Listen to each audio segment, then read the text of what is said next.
آپ غوث اعظم حضرت شیخ عبد القادر جیلانی رحمت اللہ علیہ اکثر فرماتے، علم بغیر عمل، زبان بغیر دل اور روح بغیر توبہ کچھ بھی نہیں۔ یعنی اگر علم ہے لیکن عمل نہیں تو وہ علم صرف کتاب کا بوجھ ہے۔ اگر زبان ہے مگر دل خالی ہے تو وہ لفظ صرف ہوا ہیں، اور اگر روح ہے مگر توبہ نہیں تو وہ روح غفلت میں قید ہے۔ غوث اعظم حضرت شیخ عبد القادر جیلانی رحمت اللہ علیہ کا بچپن ہی نور اور کرامات سے بھرا ہوا تھا۔ آپ کی ولادت مبارک رمضان المبارک کے پاک مہینہ میں ہوئی۔ لوگ کہتے ہیں کہ جس روز آپ پیدا ہوئے اسی دن بغداد اور جیلان کی فضاؤں میں ایک عجیب سا سکون چھا گیا۔ ماہ رمضان کی برکتیں اور آپ کی پیدائش کی تازگی دونوں مل کر ایسے ماحول بنا رہے تھے جیسے رحمت کا دروازہ کھل گیا ہو۔ اس دن آپ کے گھر کی فضا میں ایک نور چھا گیا تھا۔ آپ کی والدہ صاحبہ بیان کرتی ہیں کہ بچپن سے ہی آپ عام بچوں کی طرح نہیں تھے۔ جب رمضان کا مہینہ آتا تو دن میں دودھ پینا چھوڑ دیتے، افطار کے وقت دودھ پیتے۔ محلے کے لوگ گواہ ہیں کہ غوث پاک بچپن سے ہی روزے دار تھے۔ یہ اللہ تعالیٰ کی طرف سے ایک نشانی تھی کہ یہ بچہ کوئی سادھارن انسان نہیں بلکہ اولیاء کا سردار اور سلطان الاولیاء بنے گا۔ رات کا سکون پسرا ہوا تھا۔ بغداد مکرمہ کی فضاؤں میں نورانی چمک تھی۔ مسجدوں سے اذان کی صدائیں گونج رہی تھیں۔ ہر طرف سے تسبیح کی آہٹیں سنائی دے رہی تھیں۔ اس وقت ایک خانقاہ کے دروازے پر سینکڑوں مرید بیٹھے تھے۔ ان کی نگاہیں اس شخص کی طرف تھیں جس کے لہجے میں الہی رحمت کی خوشبو اور جس کی آنکھوں میں قرآن کا نور تھا۔ وہ تھے سلطان الاولیاء غوث اعظم شیخ عبد القادر جیلانی رحمت اللہ علیہ۔ غوث پاک کے چہرے سے ایسی روشنی پھیلتی تھی جیسے اندھیروں میں چاندنی اتر آئی ہو۔ ان کا ہر لفظ دلوں کی گرہ کھول دیتا۔ مرید کہتے تھے، جب غوث پاک بولتے ہیں تو ایسا لگتا ہے کہ قرآن اور حدیث کے موتی بکھر رہے ہوں۔ ادھر اسی زمانے میں خراسان کی سرزمین پر ایک نوجوان تھا جس کا دل علم اور تصوف کی طلب میں جل رہا تھا۔ وہ نوجوان تھا خواجہ معین الدین چشتی رحمت اللہ علیہ۔ اس کے ہاتھوں میں کتابیں، دل میں اللہ کی تلاش اور آنکھوں میں سفر کا سپنا تھا۔ غوث پاک رحمت اللہ علیہ نے بچپن سے ہی علم حاصل کرنے کی طرف رغبت دکھائی۔ جب دوسرے بچے کھیل کود میں مشغول ہوتے، آپ کتابوں اور قرآن کی تلاوت میں ڈوبے رہتے۔ بچپن ہی سے آپ کی زبان سے قرآن پاک کی تلاوت ایسی ہوتی تھی کہ سننے والوں کے دل کانپ اٹھتے۔ آپ کا لہجہ اتنا پیارا، اتنا اثردار تھا کہ لوگ کہتے، یہ بچہ اللہ کا ولی بننے والا ہے۔ بڑے ہونے پر آپ نے بغداد مکرمہ کا سفر کیا۔ وہاں اس وقت دنیا کے بڑے بڑے عالم دین موجود تھے۔ آپ نے ان کے سامنے بیٹھ کر علم شریعت اور علم تصوف حاصل کیا۔ دن میں کتابوں سے علم ظاہری، فقہ، حدیث، تفسیر سیکھتے اور رات کو سجدوں میں علم باطنی، عشق الہی، ذکر، تزکیہ نفس میں ڈوب جاتے۔ غوث پاک کی خانقاہ رحمت اور برکت کا ایسا سمندر تھی جہاں ہر آنے والا سکون پا لیتا۔ اگر کوئی غریب آتا تو اسے کبھی خالی نہیں لوٹایا جاتا۔ اگر کوئی پیاسا آتا تو اسے صرف پانی نہیں بلکہ دل کا چین بھی ملتا۔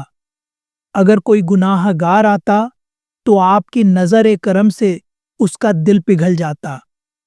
کتنے ہی لوگ جو گناہوں میں ڈوبے ہوئے تھے آپ کی مجلس میں آتے، اور جب آپ کی نگاہ ان پر پڑتی تو ان کا کڑا دل موم کی طرح پگھل جاتا۔ وہ روتے روتے توبہ کرتے اور نئے انسان بن کر نکلتے۔ آپ کی مجلس کا حال یہ تھا کہ وہاں بیٹھ کر کوئی بھی بے اثر نہیں لوٹتا۔ آپ کی زبان سے نکلنے والے الفاظ سیدھے دلوں پر اثر کرتے تھے۔ اس دور میں خراسان علم اور تصوف کی ایک بڑی سرزمین تھی۔ وہاں کی گلیوں میں اکثر قرآن کی تلاوت، مدرسوں کی گونج اور خانقاہوں کی محفلیں سنائی دیتی تھیں۔ مگر اسی سرزمین پر ایک نوجوان تھا جس کا دل ہر وقت ایک عجیب بے چینی سے گزرتا۔ یہ نوجوان تھے خواجہ معین الدین چشتی رحمت اللہ علیہ۔ والد ماجد کا سایہ اٹھ گیا اور گھر کا بوجھ ایک ننھے سے کندھے پر آ پڑا، لیکن ماں نے آپ کو دعاؤں اور محبت سے پالا۔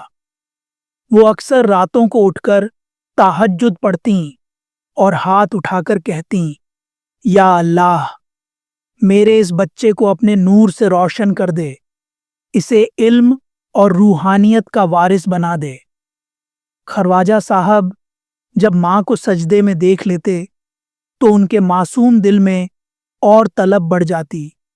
ایک روز کی بات ہے، سورج ڈھلنے کو تھا، باغ میں ہلکی ٹھنڈی ہوا بہہ رہی تھی۔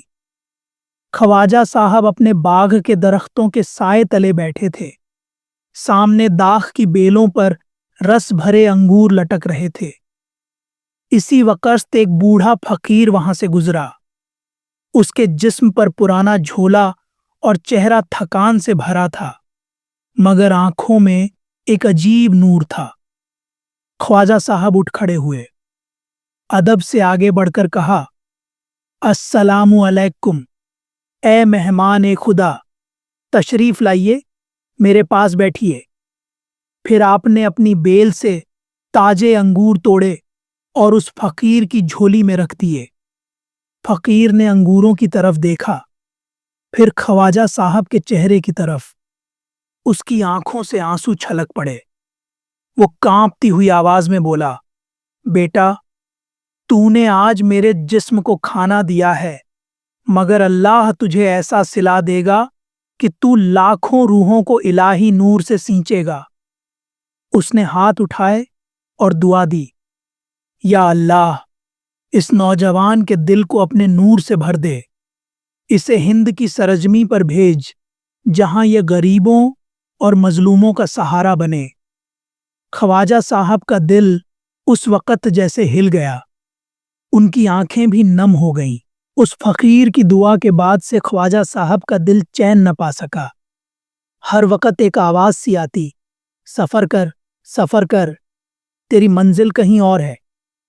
انہوں نے باغ بگیچے، مال و دولت سب کچھ بیچ دیا۔ جتنا حصہ ملا غریبوں اور یتیموں میں بانٹ دیا۔ بس اپنے ساتھ علم کی طلب اور اللہ کا بھروسہ لیا۔ اس دن سے ان کا سفر ہجرت شروع ہوا۔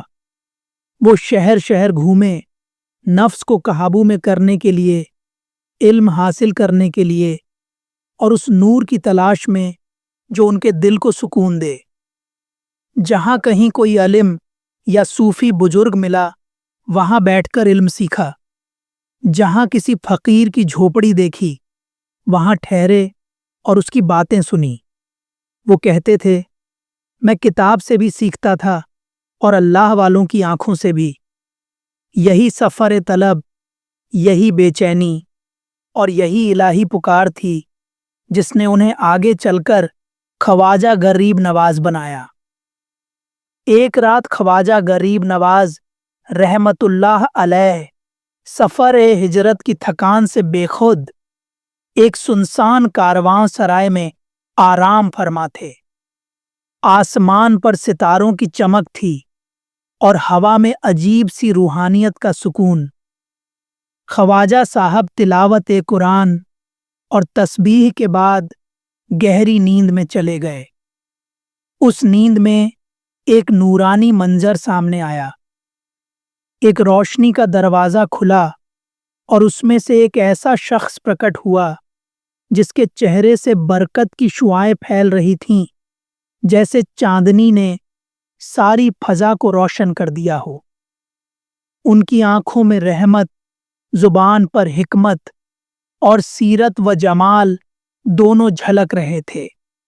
انہوں نے فرمایا، اے محی الدین، تیری منزل ہند ہے۔